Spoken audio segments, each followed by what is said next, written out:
That's all it takes. One notification, just one little ping, and then for a while now, I've been telling myself I need to be more productive and stop wasting time on distractions. But for real, it's easier said than done. These apps are designed to pull you in and keep you there. But that ends today. I'm dumbifying my smartphone and getting rid of all the distractions.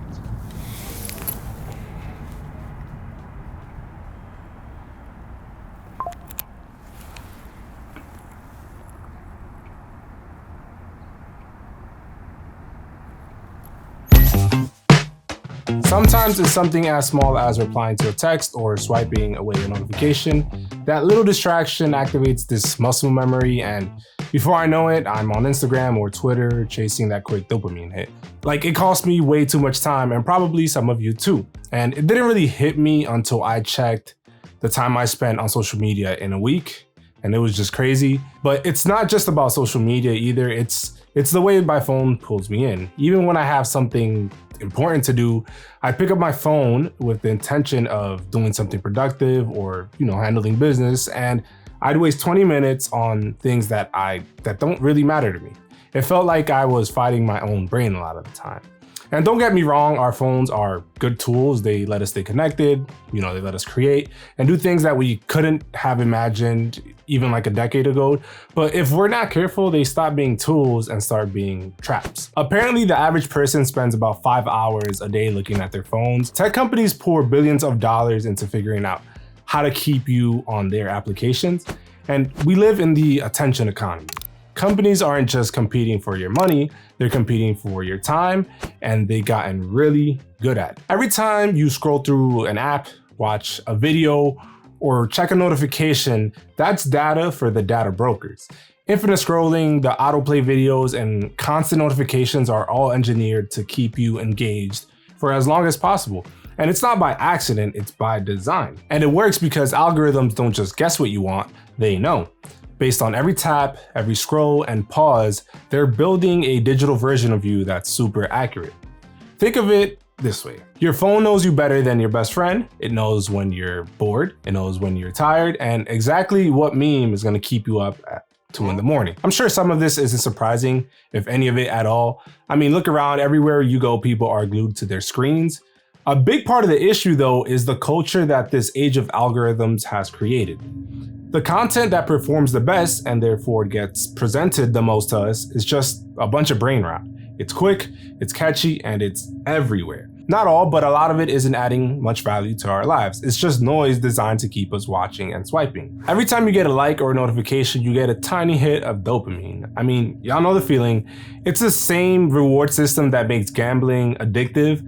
We're all like drug addicts, but the drug is the phone. But the more I thought about it, the scariest part to me isn't just wasting time. I mean, that's a big part of it too, but it's about losing control. Control over how we spend our days, our focus, and our attention spans. Every moment that we give to our phones is a moment we're not giving to something else, like our work, our goals, and the people around us. So after looking at my screen time, I thought about what that cost me. I'm talking about those 4 to 5 hours a day. That time I could be spending learning a new skill, working out, or even just resting. So I finally decided to try something different. I'm turning my smartphone into a dumb phone. Not to ditch it entirely, but to strip away all the distractions and take back control, really. And honestly, doing so is easier than you might think. Sticking to it might be an entirely different story. Now, clearly, you'll need an iPhone, but in order to do this, you want to hop into the settings and go down to accessibility, then scroll all the way down to the bottom and you'll see assistive access. By the way, you do need at least iOS 17 for this to function. Here it's gonna ask you to set up assistive access. You can go ahead and do so.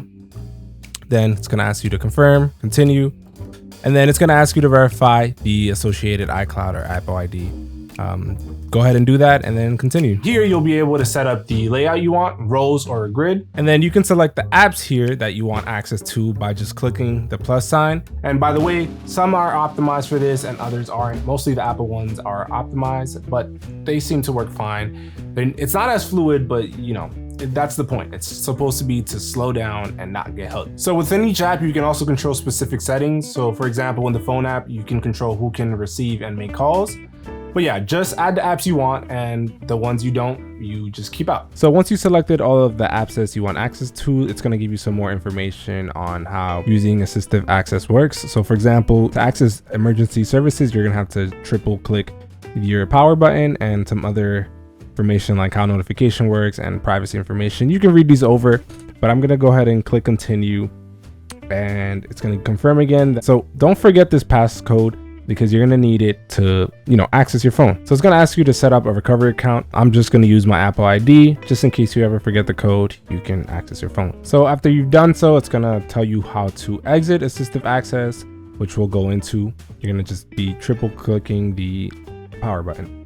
So it's gonna be all ready to use, and then you enter your code.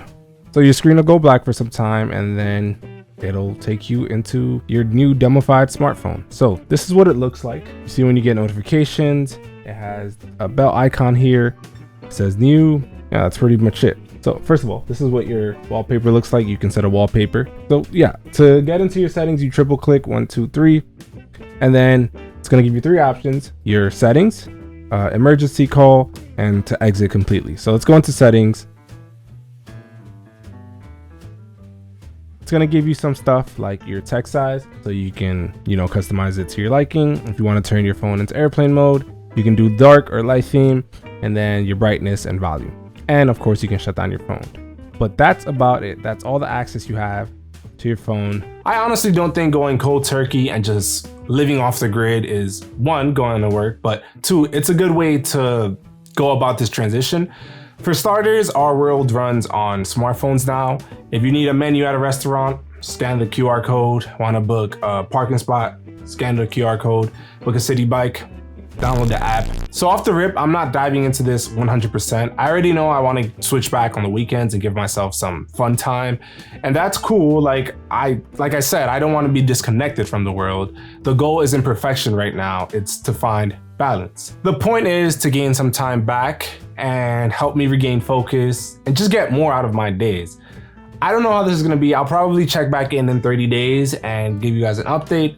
But as of now, that's what it is. I'm giving this setup a solid bump to see how it goes. In the follow-up video, which will probably be like 30 days or so, I'll share what worked, what didn't, and whether I stuck to my own rules or not, which is pretty much only switch back to the normal mode on the weekends. So I'll update you guys on how many times I caved and switched back to the normal mode, and I'm expecting a few slip-ups, I'm not gonna lie. But yeah, if you're watching this and you feel like your phone might be taking up more time in your life than you'd like, then, give this a try. Just take the first step, turn off a few notifications, declutter your home screen, or maybe even set up a focus mode so you can't get notifications at, certain times. You might be surprised at how much of a difference that makes, but if you want to take it a step further and demify your smartphone, now you know how to. But yeah, if you made it this far, thanks for watching. Like the video and subscribe. I'll see you guys on the next one. Peace.